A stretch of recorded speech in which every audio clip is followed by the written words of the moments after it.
na mbongo te. Kolara kolabukana na lobaka ezali habitude te. Combien de bateaux balalaki na minute balamuki te. Je vous avais dit la fois passée que mon neveu, il était bon, enfant de 15 ans. Il me menait au Togo-Bima, les premiers jours. L'enfant a l'alaki, a la moquité.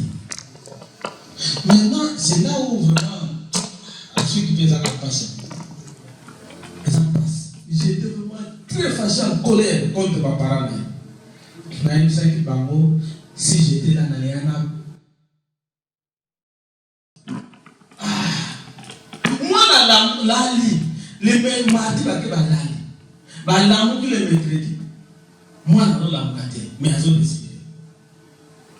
Babi, non, comme ça, moi, crise à l'île, il y a comment on appelle épilepsie. Épilepsie. Et aussi, là, ma femme dit, n'a pas comment on a la mouille.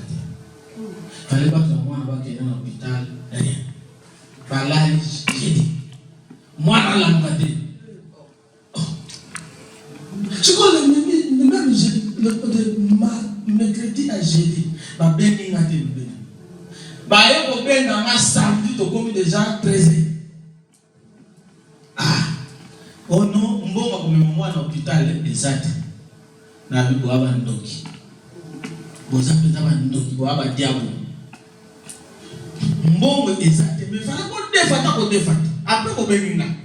Fallait qu'on défate, bon même na moi à l'hôpital pour bénina bon week-end non. De défate un bon moment toi. Pesa au moins na pour l'hôpital. Mais bon fan na samedi 13h. Même matin na kena tiem.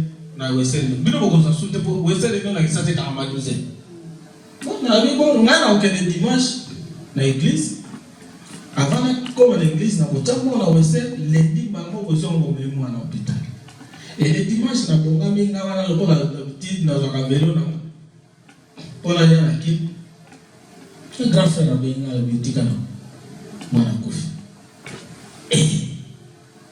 na yebisina yo grand frère na petite sœur na yo na sebeli na yo bino nyonso boza ba diabo soki na zalaki wana mobali wana ba mbata likanga zwa mais heureusement naza kuna te lo bobomi mwana na pete nyonso bino moko ba para bobomi mwana bino omoni mebele me kozala e moko na bonzambe ya malamu pete bamemina na mwana bake na ye soki pa mando na soki pe so mando na akusalani tanga na akusalani 15 ans mwana ki oto mebele soki bakotaki na prière to bakendaki na mwana na lutu na kotala nzamba pesa bandeko na biso wana ba docteur ba infirmier ba yele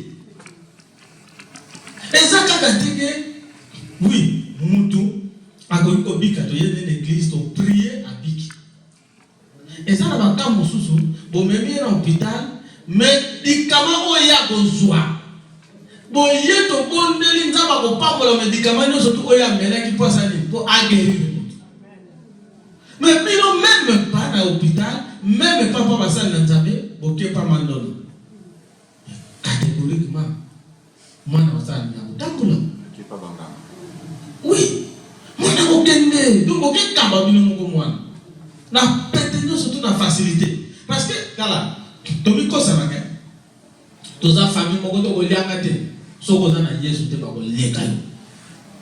Ça je vous dis la vérité parce que les démons n'ont pas de limite. Ba la limite tomi kosa ka te oh non dans la famille moko mais bien aimé ça c'est archi faux. Si tu n'es pas en Christ parce que lui-même il a dit quoi au serpent? Il a dit toute ta vie, tu mangeras quoi? La poussière. Donc il y a cette autorité là-dedans. Diable a yébaké, quelque part j'ai reçu une autorité. Lui-même le Père suprême appelle ça autorité. Mais personne n'a l'entendre de yébakate. Que a soit autorité mon gobo. Si comme poussière ou les années, on nyoka. Ils sont mon nyoka zoli a poussière. Nous n'avons pas poussière. Aïe, monsieur Moudou. Oza poussière, ogozo manini, la poussière. Donc quelque part poussière et la question que yonio ka aux autorités à Golia Fondo. Ce qu'on a Golia Moutou, dans quel moment, dans quelles conditions? Lorsque toi tu abuses devant ton Dieu, au rejeter Nzambé. Quand on rejeter, il y a tout le monde. On se soucie d'un Nzambé, d'un Masali. Na moment où l'ennemi a sali, a joué accès. À côté, à sali oyo, il y a une ça. Tout le monde a un témoignage. Tout le monde a une prédication, pardon, une délivrance. Au lieu de faire des délivrance, il y a au contact avec les personnes détaillées. Parce que, azalaki na mwa distraction moko boye, akendeki boye, afingaki, asalaki boye, ndenga na profitaki na ngana salini na koti. Vous voyez? C'est ça le bien-aimé. Mais Nzambe alobi na biso alobi bana na ngabo ya na distraction te. Jubilé na bino, sava na bino, ezapo na bino. Il ne faut pas aller au travail. Viens. Yaka to sangana ngana ilongo to sanito to sepela. Tant que to sepela, malamo ko nazo kabla ko boza ba inviter na. Tant ko yelo ko boza inviter na ngana ko pesa bino mo eloko ko mela. Na ko pesa bino pe eloko ya ko lia.